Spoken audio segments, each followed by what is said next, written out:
जरा सोचो तुम एक जंगल में फंस जाओ जहाँ कुछ अमीर लोग अपने मजे के लिए तुम्हारा शिकार करने पर तुले हों। मेरा नाम है विशाल, अनोखी फिल्म्स में आपका स्वागत है और चलिए सुनते हैं हमारी आज की कहानी की शुरुआत होती है बेलौर नाम के एक एमएमए फाइटर से, जिसका जॉनी नाम के एक खिलाड़ी के साथ मुकाबला होने जा रहा था। जॉनी और बेलर काफी अच्छे दोस्त थे और दोनों के बीच मुकाबला भी एकदम टक्कर का चल रहा था। वो दोनों ही अपने अपने फाइटिंग स्टाइल में एकदम चोटी के खिलाड़ी हैं। लेकिन कुछ ही देर में बेलौर जॉनी पर भारी पड़ने लगा और मौका मिलते ही उसने हावी होकर जॉनी को बुरी तरह पीट दिया। जल्द ही बेलौर ये मुकाबला जीत भी गया, लेकिन उसकी ये जीत अचानक एक दर्दनाक हादसे में बदल गई। उसे पता चला कि मुकाबले के जख्मों की वजह से जॉनी की मौत हो गई है। ये सुनकर उसे काफी गहरा सदमा लगा, क्योंकि अगर सोचा जाए तो उसने अपने ही दोस्त का खून कर दिया था। वो अंदर से इतना टूट गया कि आखिरकार उसे अपना देश छोड़कर थाईलैंड में बसना पड़ा। लेकिन यहाँ भी जॉनी की यादों ने उसका पीछा नहीं छोड़ा। इन यादों को भुलाने के लिए उसने शराब का सहारा ले लिया और देखते ही देखते वो दिन रात नशे में रहने लगा। पैसों की कमी की वजह से उसे थाईलैंड में भी छोटे मोटे मुकाबले करने पड़ते थे। उसने अमीर लोगों के मनोरंजन के लिए होटल्स की छत पर भी लड़ना शुरू कर दिया। ऐसे ही एक दिन एल्ड्रिक नाम का एक अमीर आदमी अपने बॉडीगार्ड मैडन के साथ उसका मुकाबला देखने आया। जब उसने बेलौर को इतनी बेरहमी से लड़ते हुए देखा तो एल्ड्रिक उससे काफी प्रभावित हुआ। बाद में उसने बेलौर से कहा कि वो इतने कम पैसों के लिए लड़कर अपनी जिंदगी बर्बाद कर रहा है। उसके पास बेलौर के लिए एक ऑफर था, जिसके मुताबिक बेलौर को म्यांमार में एक प्राइवेट मुकाबला लड़ना होगा और जीतने पर उसे $10 लाख इनाम में मिलेंगे। थोड़े पैसे एडवांस दिए जाएंगे और बाकी मुकाबला खत्म होने के बाद अगर वो ये मुकाबला जीत गया तो उसे जिंदगी भर काम करने की जरूरत नहीं पड़ेगी। फिर काफी सोच विचार करने के बाद बेलौर एल्ड्रिक के ऑफिस पहुंचा और उससे 10 लाख की बजाय $20 लाख की मांग की। एल्ड्रिक ने भी बिना किसी आनाकानी के उसकी बात मान ली। फिर अगले दिन बेलौर एल्ड्रिक के साथ हेलीकॉप्टर में एक जंगल के बाहर पहुंचा, जहां उसकी मुलाकात वहां के जनरल से हुई। इसके बाद एल्ड्रिक ने बेलौर को कई और लोगों से भी मिलवाया। पहला आदमी था एस्पार्टो, जिसके काफी बड़े बिजनेस थे। फिर आए जेकब और उसका बेटा टोबी। जेकब और टोबी तो मिलकर उसके एमएमए के मुकाबले भी देखा करते थे। मार्शल जो एक गेम प्रोग्रामर था, और आखिर में वो मिला सोफिया से, जो दुनिया के सबसे अमीर आदमी की बेटी थी। फिर जब बेलर ने मुकाबले की रिंग के बारे में पूछा तो एल्ड्रिक ने बताया कि ये पूरा जंगल ही उसकी रिंग है, जो लगभग 260 किलोमीटर तक फैला हुआ है और बेलर को इन सब लोगों से लड़ना होगा जिनसे वो अभी अभी मिला था। असल में खेल के मुताबिक ये सब मिलकर जंगल में बेलौर का शिकार करेंगे, लेकिन अगर बेलौर जंगल की दूसरी ओर से जिंदा बाहर आ गया तो वो जीत जाएगा। ये सुनकर बेलौर समझ नहीं पाया कि ये कैसा मुकाबला है भाई। खैर एल्ड्रिक ने उसे शुरुआत करने के लिए एक बेशकीमती रूबी दिया, लेकिन बेचारे बेलौर को पैसों से ज्यादा जिंदगी प्यारी लग रही थी। उधर शिकारी टीम ने अपनी तैयारी शुरू कर दी थी। उन्होंने एक गाड़ी से 2 कैदियों को निकालकर उन्हें भगा भगा कर गोलियों से भून दिया।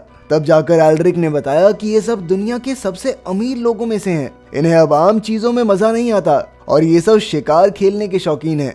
इनका अगला निशाना अब बेलौर होगा। इसके बाद एल्ड्रिक ने उसे एक खाली बोतल देकर कहा कि तुम्हारे पास जंगल में भागने के लिए सिर्फ 2 मिनट हैं, उसके बाद शिकार शुरू हो जाएगा। लेकिन बेलौर कहने लगा, भाई मुझे कोई शिकार विकार खेलने का शौक नहीं है, मैं जा रहा हूँ घर पे, सॉरी टाटा बाय बाय। लेकिन तभी जनरल के कहने पर कई फौजियों ने उसे चारों ओर से घेर लिया।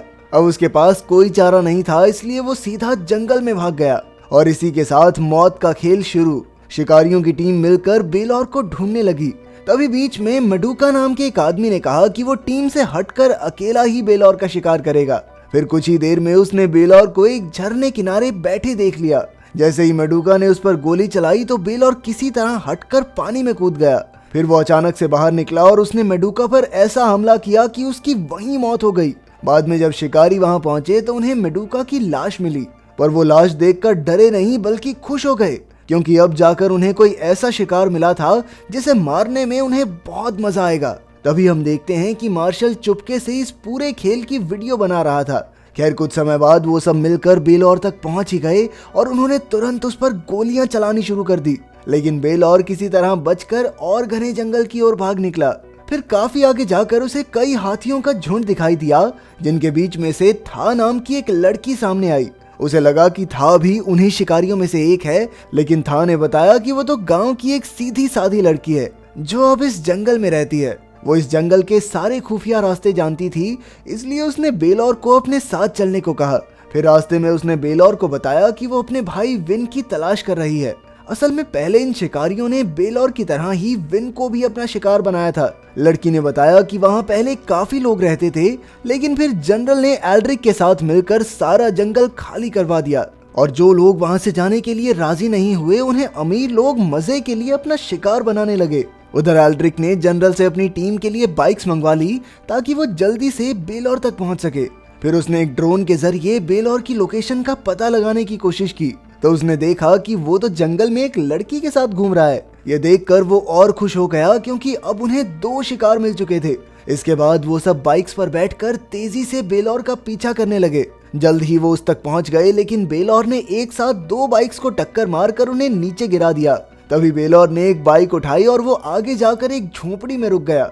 अब वहाँ सोफिया और उसके बीच टक्कर का मुकाबला शुरू हुआ। सोफिया ने 2 चाकुओं से उस पर वार करने की कोशिश की, लेकिन उसे हराना बेलौर के बाएं हाथ का खेल था।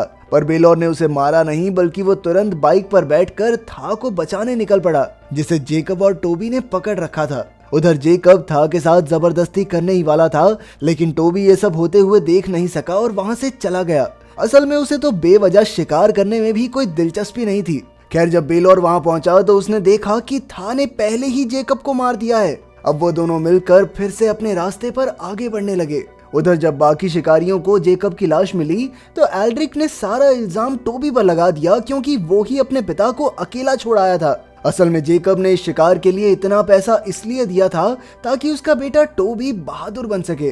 खैर, इसके बाद एल्ड्रिक ने आसानी से बेलौर की असली लोकेशन का पता लगा लिया। असल में उसने पहले ही बेलौर की रूबी में जीपीएस ट्रैकर लगा दिया था। फिर जैसे ही उनकी टीम बेलौर तक पहुंची तो उन्होंने बेलौर को बॉम्ब से भरे इलाके में जाते हुए देखा।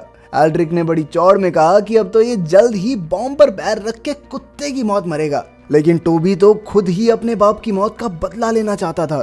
उसने अचानक अपनी राइफल उठाई और उसी इलाके की तरफ दौड़ पड़ा, लेकिन बेलौर ने उसे देख लिया था और उसने टोबी पर गोली चला दी। इसी चक्कर में टोबी ने एक बॉम्ब पर पैर रख दिया और इसी जबरदस्त धमाके में उसकी मौत हो गई। उधर बेलौर और था इस इलाके से सुरक्षित बाहर निकल गए थे।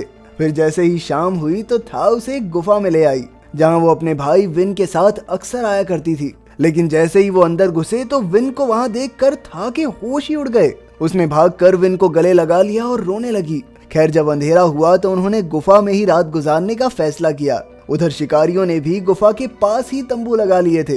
फिर अगली सुबह जब बेलौर की आंख खुली तो उसने देखा कि था और विन उसकी रूबी लेकर जा चुके थे। बेलौर तुरंत उन्हें पकड़ने के लिए दौड़ा, लेकिन उसने दूर से देखा कि था और विन को तो शिकारियों ने बंदी बना लिया है। अब बेलौर धीरे धीरे मार्शल की ओर बढ़ा। उसने एक ही पल में मार्शल की बंदूक चुराई और उसके सर पर तान दी। फिर वो मार्शल को लेकर शिकारियों के सामने पहुंचा। उसने कहा कि अगर शिकारी था और विन को छोड़ देंगे तो वो मार्शल की जान बख्श देगा। शिकारियों को ना चाहते हुए भी उन दोनों को छोड़ना पड़ा, लेकिन वो बेलौर की तरफ बंदूक तानकर आगे बढ़ने लगे। फिर बेलौर ने था और विन को भाग जाने को कहा, लेकिन आगे उनके सामने सोफिया बंदूक ताने खड़ी थी। अचानक था ने विन को नदी में धकेल दिया और अकेली सोफिया का मुकाबला करने लगी। पर सोफिया भी जबरदस्त लौंडिया है। उसने कई घुसंड और लात देकर था को नीचे गिरा लिया, पर जल्द ही था ने जबरदस्त कमबैक करते हुए जोरदार वार किए और कुछ ही पलों में सोफिया को मार डाला। उधर शिकारी बेलौर को चारों ओर से घेरते जा रहे थे। फिर जैसे ही वो उसके पास आए तो बेलौर ने अचानक मैडन पर हमला करके एल्ड्रिक पर गोली चला दी। इसके बाद वो तुरंत नदी में कूदकर भाग निकला। थोड़ी देर में वो था और विन से फिर मिला और था ने उसकी रूबी लौटा दी। था ने बताया कि उसने रूबी इसलिए चुराई क्योंकि जनरल ने बाकी गांव वालों को बंदी बना रखा है और वो जनरल को वो रूबी देकर उन्हें आजाद करवाना चाहती थी। खैर, बेलौर ने इस पर कुछ नहीं कहा और एक कैमरा निकाला जो असल में उसने मार्शल से चुराया था। उसने तुरंत उसका मेमोरी कार्ड निकाला और कैमरा नदी में फेंक दिया, लेकिन जल्द ही वो शिकारियों के हाथ लग गया। ये देखकर एल्ड्रिक को बहुत गुस्सा आया क्योंकि मार्शल ने तो शिकार की पूरी वीडियो बनाई थी। पर मार्शल कहने लगा कि वो कोई शिकारी नहीं बल्कि एक वीडियो गेम बनाने वाला प्रोग्रामर है। असल में वो इस वीडियो के जरिए इसके जैसी नई गेम बनाना चाहता था। लेकिन एल्ड्रिक जानता था कि अगर वो वीडियो बाहर आई तो वो सब के सब जेल में होंगे, इसलिए उसने गुस्से में मार्शल को पीट पीट कर मार डाला। अब एल्ड्रिक, मैडन और एस्पार्टो ये 3 ही शिकारी बचे थे। वो समझ गए थे कि बेलौर को पकड़ना उनके बस की बात नहीं है, इसलिए एल्ड्रिक ने जनरल की फौज को मदद के लिए जंगल में बुलाया। उधर बेलौर था और विन जल्द ही जंगल से निकलने वाले थे, लेकिन तभी उन्होंने शिकारियों को जीप में आते देखा। बेलौर ने सोचा कि आखिर एल्ड्रिक को हमेशा उसकी लोकेशन का पता कैसे चल जाता है। फिर उसे एहसास हुआ कि जरूर इस रूबी में ही जीपीएस ट्रैकर होगा। अब उसने रूबी के ही जरिए एल्ड्रिक को फंसाने का प्लान बनाया। उसने था और विन को रूबी और मेमोरी कार्ड देकर बाहर भेज दिया ताकि वो शिकारियों का पर्दाफाश कर सके। दूसरी ओर बेलौर खुद एक बोट में बैठकर निकला, लेकिन अब शिकारियों के साथ साथ पूरी फौज उनके पीछे पड़ी थी। उधर था और विन का सामना एस्पार्टो से हुआ, पर उन्होंने हिम्मत दिखाई और मिलकर उसे मार डाला।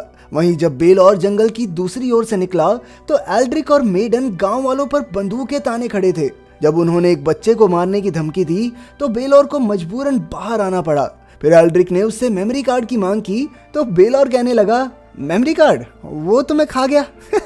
अब एल्ड्रिक ने 5 मुस्टंडों को बेलौर को मारने भेजा, लेकिन बेलौर के सामने कोई 10 सेकंड भी नहीं टिक पाया।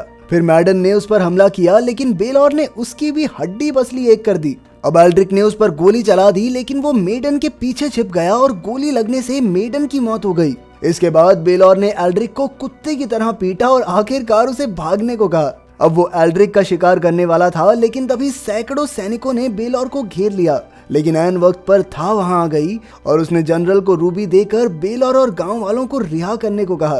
खुशकिस्मती से जनरल मान भी गया, लेकिन एल्ड्रिक इसके लिए तैयार नहीं था। वो जनरल की बंदूक छीनकर बेलौर को मारने के लिए बढ़ा, लेकिन उससे पहले ही जनरल के सैनिकों ने एल्ड्रिक को गोलियों से भून दिया। आखिरकार सब आजाद हो गए और जनरल को जंगल में गैर कानूनी काम करने के लिए उम्र कैद की सजा हुई। अंत में बेलौर और था ने शादी करके गांव में ही एक मार्शल आर्ट्स का स्कूल खोल लिया। लोग कमेंट्स में पूछ रहे हैं कि मेरे नए चैनल बिग स्ट्रीम पे कैसी वीडियोस आएंगी, तो मैं बता दूं कि इस चैनल पर सब कुछ बहुत ही एक्सट्रीम होने वाला है। पहले तो मैं सिर्फ वॉइस ओवर वीडियोस बनाता था, लेकिन अब मैं खुद जगह जगह जाकर तुम्हारे लिए मजेदार वीडियोस बनाऊंगा। तो चैनल को सब्सक्राइब कर लेना, लिंक डिस्क्रिप्शन में मिल जाएगा।